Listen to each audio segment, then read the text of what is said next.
આજના દિવસની શરૂઆત થાય છે ઘરના કામ કરવા સાથે, કેમ કે આજે કપડાં સુકાયા છે બહુ દિવસ પછી, તો વિચાર્યું પહેલાં એને બરાબર કરી દઈએ. અને તમે જે સ્ટાર્ટિંગમાં જોયું એ કાલ રાતનું છે. રોજ રાતે બસ આટલી કડકતી ભડકતી વીજળી થાય છે.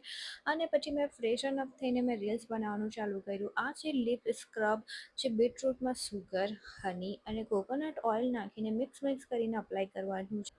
બ્લેક લિપ્સ સારા થઈ જાય છે. પછી મારે એક ફેસવોશની રીલ્સ બનાવવાની હતી, એ કમ્પ્લીટ કર્યું ને જોયું તો મમ્મી કિચનમાં શક્કરપારા બનાવતા હતા, તો વિચાર્યું થોડીક હેલ્પ કરી દઉં. પણ મમ્મીએ કીધું કે તું રવા દે, તારથી નહીં થશે, કેમ કે મારાથી બરાબર બનતા નહીં હતા. મમ્મીએ કીધું તું ડિનર બનાવી દે. તો મેં આજે કઢી ખીચડી બનાવવાની હતી, તો ઉપર ફોન સ્ટીક કરીને મેં વિચાર્યું આજે રેસીપી શેર કરું, પણ મારો વિડીયો બરાબર આવ્યો નહીં, અડધો આવ્યો. તો નેક્સ્ટ ટાઈમ હું તમારા સાથે રેસીપી જરૂરથી શેર કરીશ, કેમ કે મારી કઢી બધાને બહુ ભાવે છે. તો તમે બી એકવાર જરૂરથી ટ્રાય કરજો.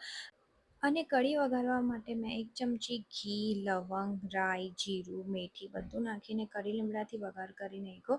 અને એક બાજુ ખીચડી બનાવવા મૂકી દીધી. ખીચડી થઈ ગઈ પછી અમે લોકોએ બેસીને જમી લીધું. અને લાસ્ટમાં આજે કેરી ખાધી. કેરી ખાતા આજનો બ્લોગ અહીંયા જ પૂરો કરીએ. બાય.